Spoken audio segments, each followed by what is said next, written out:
Steve Wright's big guests. Otis Williams and Duke Fakir are here, and it's a return visit. Last time you two guys were in here, I don't know if you remember, we just couldn't stop asking you questions. And I could see, you were kind of glazing over. Not another question! I just love talking to you guys because, Otis, do you realise you have sung... And Duke, you have sung the music of our lives, and we love you for it. Well, we thank you for the love, because that is something that we really take as a very special kind of anointment, to be singing music that the world has come to know and love. And here it is, 54 years for the Temptations, and even longer for Duke and the Four Tops, for us to still be able to come out and be enjoyed. Now, when you started out as the Four Tops and the Temptations, were you rivals, Duke? Well, we've always been friends. How's that? That's the first thing. That's true. We've always been friends, but sometimes we all like to keep up with the Joneses, so to speak. Yeah. So, if they have a number one record, we were always in the studio trying to catch up to that. That's true. But that was one of the essences of Motown, that kind of friendly rivalry within the hit factory, wasn't it? Absolutely. That's what Motown was born with. It was built on that, absolutely. Yeah. And that kept raising the bar higher and higher, because it kept every artist, every engineer, every producer, every writer competing to go up another notch so they can be better than so forth and so on. And you helped each other, didn't you? Whether Absolutely. Marvin was playing drums or whatever. Yeah. I mean, everybody... And we're still helping each other. We're still helping. Yeah, he had to help me out the chair this morning. Well, I'll tell you what, listen to that. Mickey's Monkey. Yeah. That's Martha, myself, and the Miracles themselves. Wow. Only one of the Miracles was Smokey. They couldn't find the Miracles. They said, hey, we need some background voices. So I'm there, Martha, and I think Jimmy Ruffin, and we went down, lum, da, lum, da, la. Yeah. Okay, go ahead. Show you how family friendly we were. We should just talk about some of the songs. Okay, now, Duke, representing the Four Tops. Okay, I mean, I Can't Help Myself, Walk Away Renee, Baby I Need Your Lovin', Reach Out, I'll Be There. And then we got Otis, we got representing the Temps, My Girl, Get Ready, Not Too Proud to Beg, Just My Imagination, and on and on and on. And if you get the Temptations and the Four Tops together, there's just so many hits and so many memories. How can you possibly go wrong with a combination like that? Why didn't you think of it before? Well, we thought of it soon enough. We've been doing it together now about almost 30, it's over 31 years. Yeah, we used to do it back during the 60s. Yeah, we did. Yeah. But we actually started touring together with TNT, we call it, in 83, which is 31 years ago. Yeah, it's incredible. And it's all about the love of the music. People love the music, and they love to see us up there on stage together. They feel like we're competing. Well, you are. I'm just trying to keep up with them so I don't get stepped on. And the same. No, it's a friendly rivalry. Yeah. What about the moves? Because you guys had different moves in the different bands, but we wanted to see the moves as well. Are you kidding? Yeah, not today.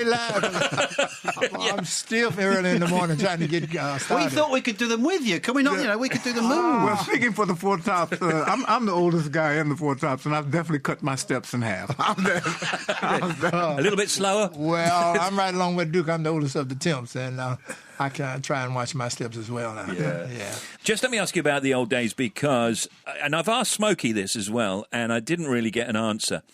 In those studios, in those Motown studios, what was the secret of the sound in there? There's lots of fabled answers like, oh, there was a fish tank in there. Oh, it was the EQ. Oh, it was the heat. They used to turn the heat up, or they used to keep it cold. Or it was the engineer. Or it's the way we sang. Oh, wait, what is the secret? Let's ask Duke if he knows. Well, that's something that's hard to really put in words. It's so indescribable that you can't find it. It's just something that once we went in there, along with the Funk Brothers or however it was, Motown just had that special kind of sound that even today we can't even put it into words. And it's probably a combination of all the things that you do in the studio, a combination of a great rhythm section, great producer, great engineers, great songs, great songwriters. And then you can look at it like, if you cook a lot of stuff in one pot, and you just empty it out and cook some more, you get a lot of residue from all the rest. So it's a little mixture of everything. That's a good analogy. Listen, guys, tell us about the live show that you do. I know you've been doing it a while. How does it actually work? Are you all on stage and you're competing with each other, or are you all on stage together? Do you come on separately? Take us through the show, if you would. Well, it's so ironic that you should mention it, because Duke and I were talking about coming together as one unit at the beginning and doing the same thing at the end of the show. Because we opened up the show a long time ago that way. As it is now, we come on separately, but we're talking about going back and inventing the wheel all over again. Bringing both groups together because fans want to see that again. But you won't see that on this tour because there's so many other artists on this tour as well, like the Platters, which I haven't seen in a while. I'm excited about that. Frida Payne, who we've been singing, knowing her since she was a kid, and singing together. Yeah. And, of course, then there's Tops and Temps. That's quite a show, so we will be on separately, but it will be a very exciting show as always. Why do the songs last forever? We'll have to ask you all that. You all are the ones that buy the song. Good music, great songs, great timing. I mean, back in the 60s, I think we had most of our biggest hits in the early 70s. Great music was, great writers and music was coming from everywhere. Yeah. You know, Motown might have been one of them, but they were coming from everywhere. From here, from Australia, California, from Memphis, Philly. It was just a great time for writers and music, period. And what do you think, Otis, influenced the Motown artists? When Motown first started, when it was set up, what was the music that influenced you guys when you were in the bands originally? In other words, who influenced you two? Well, see, the one thing that being in Motown, well, many things, but we had to go to school. By that, I mean artist development. We made it our vocation rather than our advocation. We were taught about being in show business, whether we get a hit record or never get another one. We can still work and command good dollars to live. And the music itself, it is the blueprint of a lot of people's lives. Absolutely, and so influential. And all of the Motown acts that there ever were all had great work ethic, all toured all the time, recorded all the time, professional all the time. As well as the music being influential, that also, I think, influenced the pop music industry, didn't it? I'm sure it did. Artist development was a great part of Motown. Yeah. I mean, after the records are sold, you still have to get out there and be professional, look professional, act professional, have a show that people can relate to, other than just throwing a lot of songs together. You learn how to pace the show. You learn all that in artist development, how to step into steps. And, it was more than a label. It was ahead of its time in a sense, wasn't it? It was, like I say, artist development, It was making stars. Being a guy that really wanted to be in show business, to me, it was just a great asset to have in your mind that this is what you should do and the way you should be and the way you should perform, the way you should look, the way you probably should act, which came natural to us always because we always wanted to be what you all have made us to be. Thank you. Absolutely. No, we thank you, believe me. You can see Duke and Otis on the Four Tops and Temptations tour featuring Frida Payne and the Platters around the UK, starting this coming Friday, 21st of March, at the Echo Arena in Liverpool, and then on to Bournemouth BIC Saturday 22nd, then NIA Birmingham Sunday 23rd for the Four Tops and the Temps, and then we've got Wednesday 26th Glasgow Clyde Auditorium, Newcastle Arena Newcastle Thursday 27th, Friday 28th Nottingham Arena, and then on to Motor Point Arena in Cardiff Sunday 30th, and then in April Tuesday 1st Leeds, and then Manchester Wednesday 2nd, and London 3rd. That's 3rd of April at the O2. So that is a fabulous tour of the Temps and the Four Tops, and I'm going to come see you. And if you see me in the crowd, will you get me up? Because one time... No way will I get you up, because you'll ask me to talk and we'll have to sing. No, Duke, you're forgetting one time when you did Top of the Pops. I'm just kidding. You had me up there. Oh, okay, I remember. They had Top of the Pops. Really? Yeah, I was the host, and they had me up there, and I did just a little turn, Very good. Yeah. Otis and Duke, everybody. Thank you. Thank you very much. Thanks, guys. Thank you very much. All right. Let's bring on Tim Smith now, and let's have a look at some factoids. What you got today, Tim? Brendan O'Carroll, the star of Mrs. Brown's Boys, was once Mrs. Thatcher's butler. Michael J. Fox's middle name is Andrew. Somebody in the UK is declared bankrupt every 50 seconds. Now, Liechtenstein, you know where that is, Liechtenstein? Yes, it's in Central Europe, isn't it? Actually, okay. It's sort of Central-Southern Europe, I think. Central-Southern. Liechtenstein or Liechtenstein? I don't know. It's the world's sixth smallest country, though. It's the largest exporter of false teeth. The word lingerie comes from the old French word linge, meaning linen. The term lingerie was originally introduced into the English language as a euphemism for scandalous underclothing. Factoids. Joe Pasquale is here. Joe, good afternoon. How are you? Hello, how are you, love? I'm good. What's wrong with your voice? You sound like a man. No, it's not good, is it? I actually think I've reached puberty at 53 years old.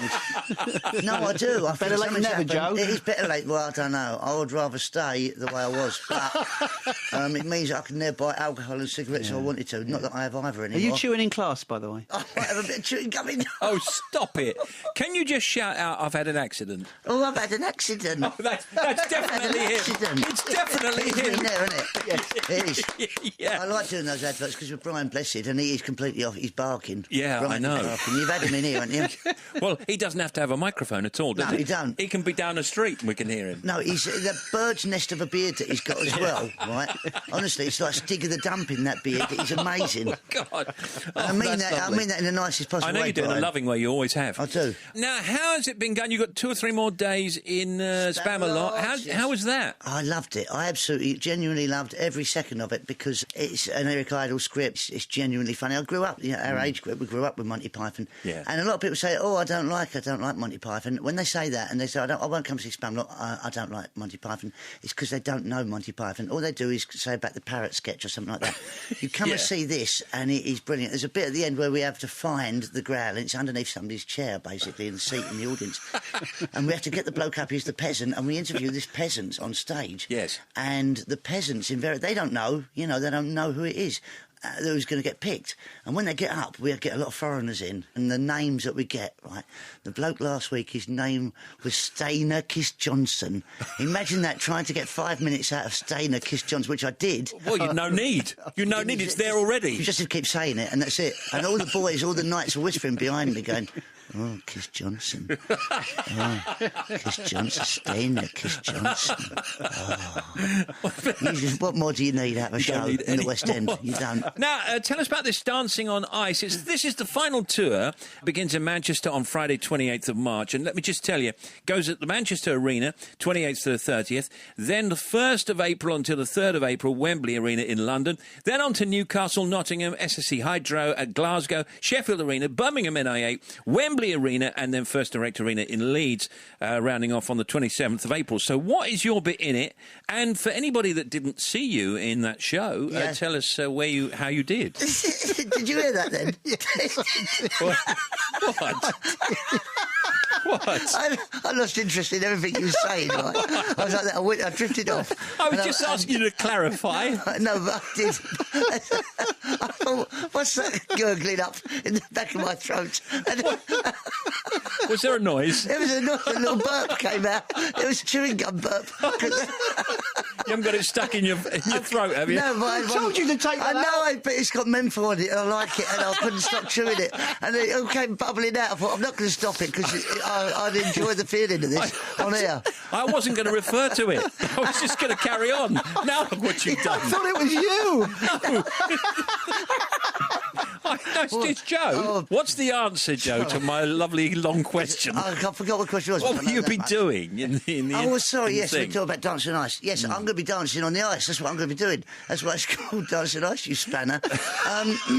Basically, yes, I'm going to be doing a routine. I'm going to be doing a routine on the ice. I'll be doing a comedy routine as well, and dancing on ice with Torval and Dean, and it'll be magnificent. I'm really looking forward to it. Would you say your skating's improved It anything? has, yeah. I'm not at Robin Cousins' standard yet. They're not going to give me my own show on ITV to take over from Dancing on Ice. Just call it Divs on Ice. But I have improved immensely. Because you struggled a bit, let's be fair. I struggled the first year, and then this year I got booted out the first week because, it said at the very beginning on the tag of the show, it said, all champions and all that malarkey. Went, who was it? It was Ray Quinn, champion 2008, Suzanne Shaw, 2010 champion, Sam Atwater, 2011 champion, Joe Pasquale came 7th, and you went, I don't think I'm really in for a shout here, really, am I? Oh, so I'd forgotten you only came 7th, but that doesn't matter because you made an impact. I made a huge impact, which is why they booked me for the tour, I think. But it is going to, because also I have to wear a jockstrap on the show because I'm at that age. You do have to. You've got to. Because I've got battle scars on my bum. Oh, yeah. On the lift. No, seriously, I have. The amount of times you have to do a lift, right, and it's called the plank, and you lift her up and put her between your legs, right, and she's facing down, and I'm standing up, obviously, on the ice, and if your balance goes, you fall back. Yes. Right? And the amount of times I went back onto her blades, and I cut my... Honestly, I'm going to show you now. No, Joe, no, it's radio. No, forget I'm that. going to show you my bum. I'm going to show you the scar. Look. Oh, yeah, OK. Can you confirm, Tim? Yes, I can see Joe's left buttock and I'm looking away. I didn't want to know the score. It's like a little... It's like a little mushroom, isn't it? A little button mushroom, it looks like. OK, so you're wearing a jockstrap. That's not going to help you with that, though, No, that's is for a it? completely different reason. That is. You don't wear jockstraps to protect your bum. You don't want a hernia, do you? No, I've already got one. I can't really go on now. I really have got one of them. I have. Can you want to wear padding around that bottom? I've got another burp coming, but I'm holding it in. You can see Joe Pasquale on Dancing on Ice, the final tour, beginning in Manchester on Friday, 28th of March. I can't go on any further. Joe, I'll have to see you next time. I'd like to think you will. Goodbye. Bye. Joe Pasquale, everybody! Joe Pasquale! Oh, yes! Thank you. Thanks for downloading Steve Wright's Big Guests. Join Steve and the team weekdays from 2 on 88 to 91 FM. BBC Radio 2.